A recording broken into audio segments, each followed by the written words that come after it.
Salut et bienvenue à tous. On se retrouve aujourd'hui pour l'unboxing en direct d'un panel qui nous vient de chez Winwing, donc la marque Winwing. C'est le Take-Off Panel conçu donc pour le F18 FA18 Hornet. Et je vous propose tout de suite qu'on passe en direct à cet unboxing. Donc concernant la boîte, on retrouve bien tout autour les dessins du panel avec bien les signes fragiles. Donc c'est un produit qu'on reçoit en gros en une dizaine de jours.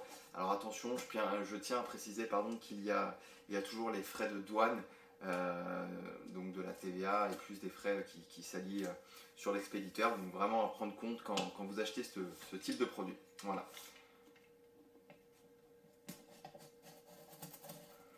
On fait ça à l'ancienne, hein, au cutter. On va essayer de garder tous ses doigts entiers.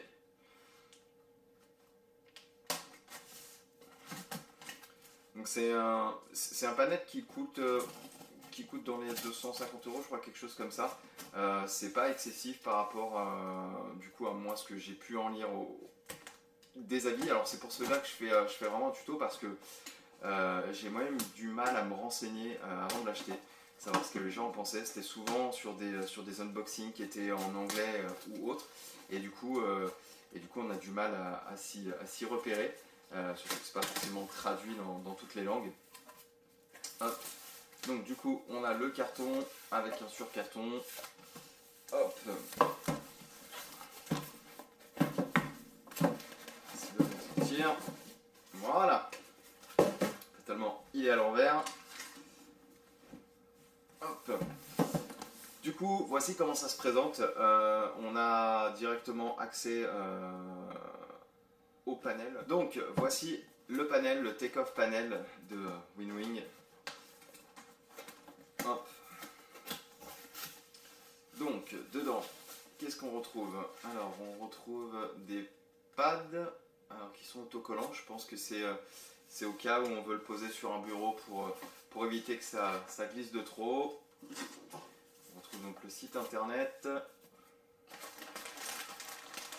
On va retrouver une pochette avec du coup toute la visserie et le support pour le bureau. Alors je pense un autre, mais ça on verra un peu plus approfondi après. La mousse et enfin le panel. Alors à première vue comme ça, honnêtement la qualité a l'air vraiment plutôt pas mal au niveau des plastiques, au niveau du ressenti du toucher, c'est plutôt pas mal.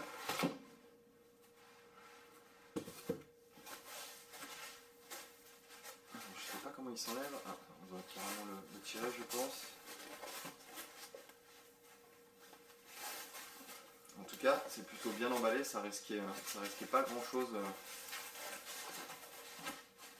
à l'envoi. Donc c'est envoyé par avion, donc c'est pour ça que je vous disais ça met pas beaucoup de temps à arriver, du moins en Europe, parce que ça vient de Chine.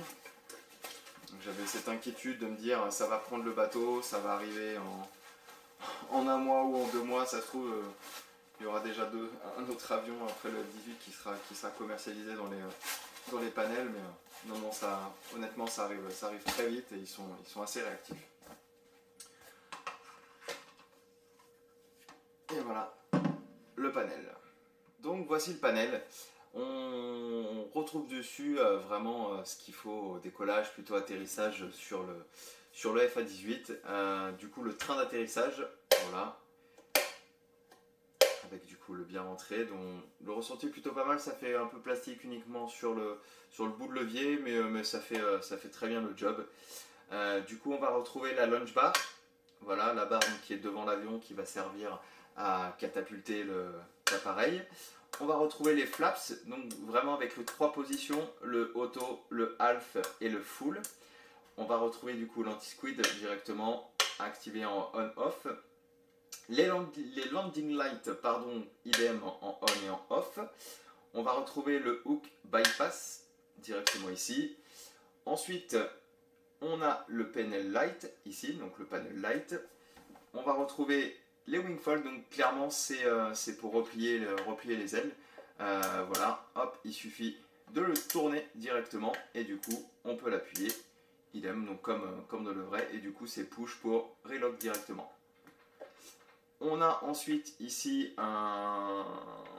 directement un joystick donc, qui sert pour le parking brake, pardon, dans lequel ici on peut tourner à gauche, tourner à droite, et donc du coup on peut appuyer. Ici on retrouve le jettison, donc du coup pour l'éjection, hop, sur le left fuselage, le right et le right. Ici du coup on va avoir le hook. Donc, je ne sais pas depuis tout à l'heure si vous voyez parce que j'arrête pas de passer la main devant. Donc du coup ici on a le crochet qui va nous servir à arrêter l'avion donc sur le porte-avions, à agripper le câble directement. Voilà, cherchez mon mot. Et du coup ici on va trouver deux axes qu'on va pouvoir programmer comme on veut. Alors ils vont avoir plusieurs positions, soit on les a sous forme d'axes, soit on les retrouve sur un bouton 3 positions, donc en haut, au milieu et en bas. Donc voilà, sur le principe d'un bouton comme celui-ci où on a les 3 positions. Voilà. Bah écoutez, je ne sais pas ce que vous en pensez, mais je pense que le visuel est plutôt pas mal. En tout cas, ça fait carrément le job.